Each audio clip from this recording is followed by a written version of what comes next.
You're listening to The Dangerous Mind of Mark Yoshimoto Nemkov. No excuses, no BS, no pants. Welcome back to the Microphone Playboy podcast. So I've got some news. And I've got a retraction I have to make. So first and foremost, I have to tease something that is coming up.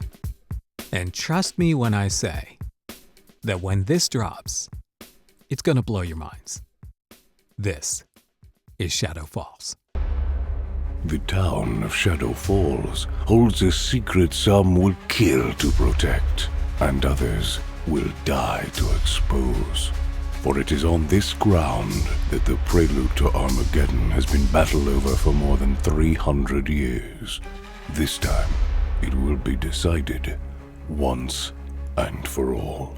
Coming soon to headphones near you. For every light that shines, a shadow falls.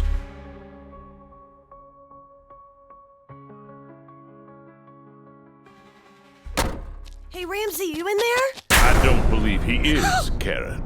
Jesus, you frightened me! Oh, I'm sorry about that, darling. Oh, I know that voice. Do you now? My name's Briar Gent. Say, you look just like your father. You knew my dad, didn't you? Sort of. I'm the one that killed him.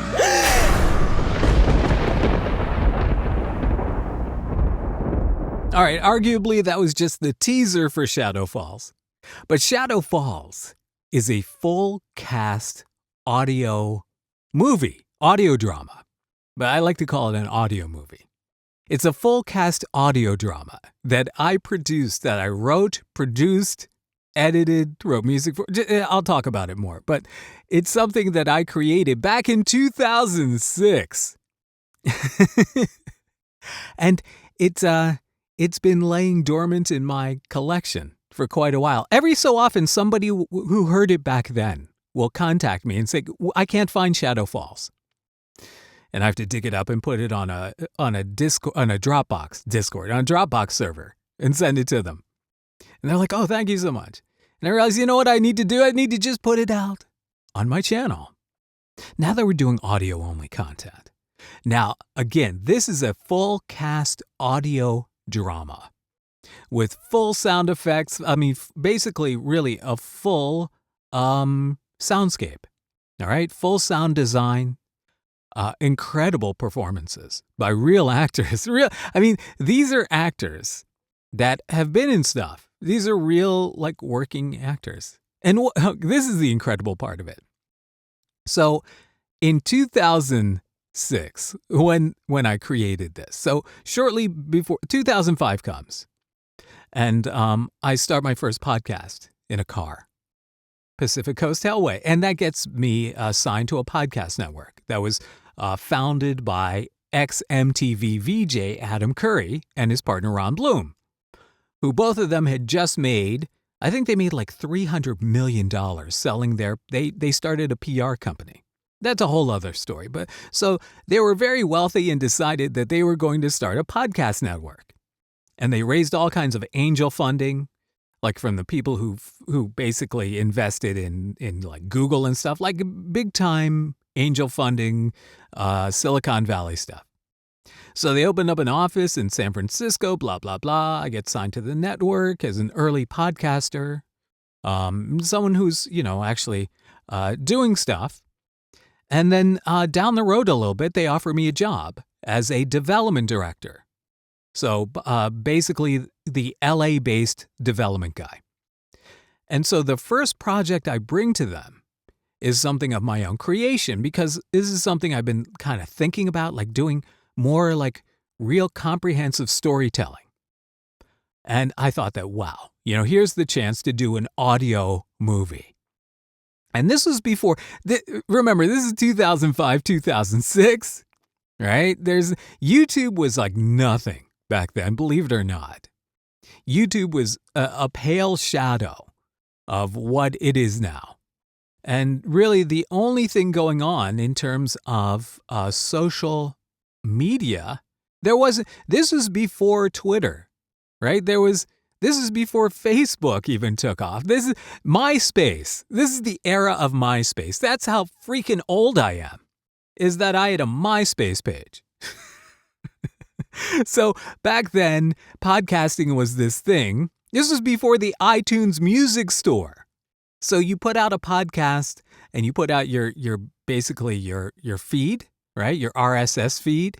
And then people would subscribe to it using specialized podcast feed subscribing software. It was so primitive and compared to now. You couldn't download stuff on your phone. This was before the iPhone. That's how primitive this was. This is so horse and buggy. This is like 2001 Space Odyssey, right? Before the monkeys, before the big rock fell down and the monkeys started beating each other with bones. This is before that. This is prehistoric. And so the whole thing, when you got a podcast, right? You actually had to download it through this thing and put it on your iPod. There was a whole process. And everybody who had a podcast had a special page with their podcast explaining how to do it. So it was really, the audience was mostly like tech-savvy people. So lo and behold, I pitched this thing, and they agree to it. And I'm like, I need a budget for it because I want to do it real, you know? I don't want to do it in my living room with a couple of dynamic mics. I want to go into a studio and do this for real. And they gave me a budget of $9,000 to do this podcast, most of which went to pay for talent.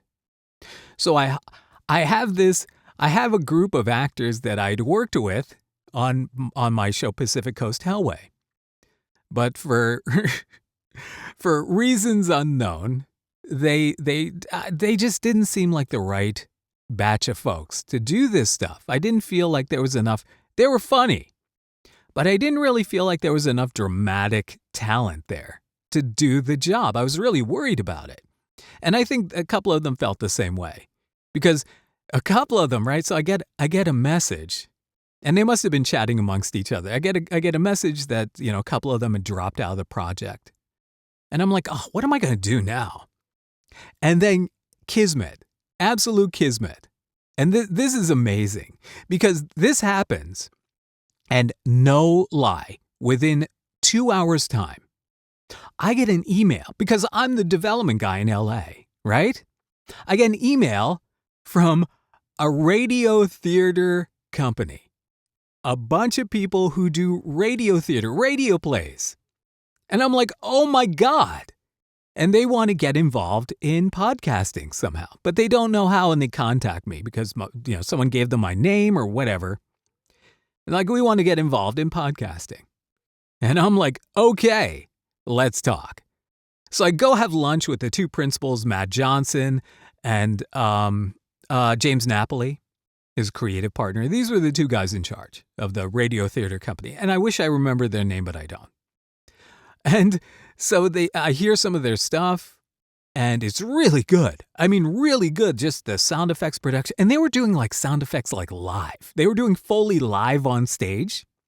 So if like somebody was walking, they had like the little box with the two shoes that they would use their hands and go clop, clop, clop, clop, and all that. And, like a big sheet for like lightning, a big metal sheet. I mean, like they were doing it like old school radio play style, and they were doing these live. So I was like, okay, this sounds great. The cast was amazing. So I was like, okay, you guys are hired. So they cast it amongst themselves. I let them cast it, and their choices were great. And, again, some of these actors have been like in real stuff. The funny thing, okay, so the guy who plays really the lead character, Galen Altos, was played by Todd Sherry, who later on, years later, right, after I kind of lost track of everybody, which is another story, after I lost track of everybody, I see Todd Sherry show up on Parks and Rec. And he's in like a recurring character in Parks and Rec, the sitcom, and he's hilarious. He was a really funny guy. And very talented, extremely talented cast. Weston Blakesley, who plays like the bad guy, Briar Gant. He's got such a great voice, and he played like a serial killer in some like movie and stuff. I mean, so these people were perfect for this. And I had a script written. The whole script, basically almost like a feature-length script. Because again, I envisioned it like an audio movie. And James Napoli came in and him and Matt explained to me, well, you can't write it, perform it like a script, because in a script you have visual cues that you don't have in radio drama. And I'm like, oh yeah, obviously, duh. So Napoli came in, did a polish on it to make sure that it was audio only friendly. And it really worked. We go into the studio, and this is crazy now that I think about it. It was in July of 2006, summer of 2006. And we're in the studio in Venice. And we're cutting this thing with the whole cast. We had a bunch of microphones up. I think we had 6-7 microphones up and maybe 10, 12 people. So when it was your turn, you stepped up to the mic and performed your part. And we would do this, and we would cut full scenes at a time. It wasn't like we would go back and do a line after line after line. So they were really performing with each other as an ensemble. And you hear the quality of these performances. The thing with a lot of audio dramas that I've heard, and I gave up on listening to audio dramas because there's something that really bugs me about a lot of them. And that is there's a lack of cohesive performances between actors. And what I mean by that is a lot of times I feel like some of these audio dramas are all recorded like somebody like myself sitting alone somewhere recording their part, as opposed to acting and reacting with someone else. And especially if you're in an ensemble where you've been working with these people so you have real chemistry with them. It really works out great. And the performances, when you hear this, I really think that you will be as enamored with it as I am. And I think that, there's a full, like I said, there's really full sound design. And the whole thing just took so much time. I estimated, this is crazy. I estimated that each part, there's 6 parts in Shadow Falls. Each part took over 150 hours of my time alone, including the writing of the script, the rewriting of the script, the rewriting of the script, pre-production, and then post-production, because the post-production process was massive. So I had the great recording engineer, Kevin Jarvis, and I had him go and when we did these full takes, I had him go and clean them up, take breaths out and stuff, so that when I got it was like a full take, and I could use that as a structure in which if I didn't like a line read, I could go back to a different take, or if we did pickups, I could go back and insert that in and just kind of massage it, and then add in all the sound effects. And it was so cool because with the radio drama with these folks, right, we went over to Matt Johnson's house. And he had all those sound effect-y things that you would use for Foley, for radio drama. So there's a scene in a diner, and so he had silverware in a box that we rattle around, and plates and stuff. So when you hear that stuff, that's real organic stuff. And then it's all mixed in with stuff from the Warner Brothers sound effect library and other stuff that was, just created for it. And then the music. Right? So I had my buddy, Monk Dwayne.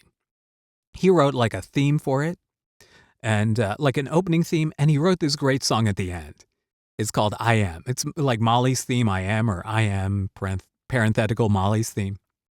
And it's just a great moody piece. It just worked perfectly. And then I did all the other score in there in between, and which was fun. But again, it took 160 hours. Each episode took an enormous amount of time, and I hope it really shows. I hope you really hear it, because I think it's something really cool.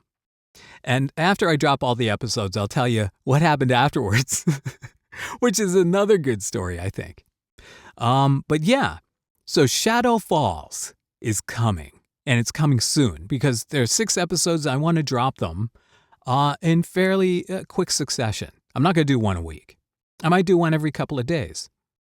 So, yeah, I definitely want your feedback. I want to hear what you think about Shadow Falls. What else? Oh, a retraction. Okay, so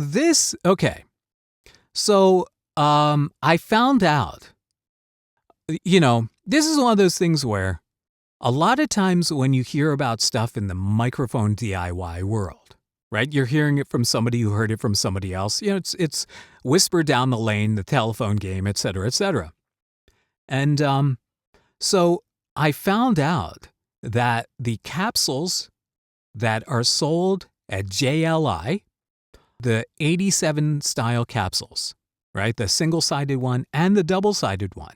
I found out that those are not Takstar capsules. Okay? So there was a whole thing in Group DIY in the ORS 87 thread for the open source microphone. There was a whole thing going on where people were like, is this a Takstar capsule? Because it looks like it. Because it has the screws that are not flush to the ring on top. And so people were like, no, that's not a Takstar capsule. That's kind of like a copy and by a different company, and extremely similar with different color wire, right, for the capsule lead and this and that. And there was a little bit of back and forth where people were like, yeah, this is not, they're not selling Takstar capsules. And I went back and I was trying to find the source of where, but it was just one of those things. Like somebody, I read something a long time ago. Jules Reichenbusch had said something about the capsules at JLI. And it turns out he said they were from Transsound. But people on Group DIY are saying that the ones at JLI are from possibly somewhere else. So, that's the thing. Sometimes when stuff comes out of China and one product looks like another product, the assumption may be wrong. So they are not selling Takstar capsules at JLI. So I apologize for that. I apologize, and I wish to retract that statement, just in case anybody was like, oh, I'm going to get myself a real Takstar capsule like the ones that are in the really good-sounding ones that are in the AKG Perception mics. And so these are not those. And I don't know how good the quality is of those JLI capsules. I know that a couple of you. I know that Duffy bought a couple. And the ones that I've heard from his mic build sound really good. So, but they're not Takstar. And apparently the only way you can buy Takstar capsules is through another e-commerce site in China that's really only available in Asia right now. So it's almost impossible. I think it's impossible to actually buy a Takstar capsule. And what's out there on Alibaba and AliExpress are probably not, well, they're clones of, but they may not be as good because Takstar has a reputation for really high quality, high consistency, and really matching the curve of an actual Neumann capsule. It has that mid-range purr too, which is also really key. So your mileage may vary.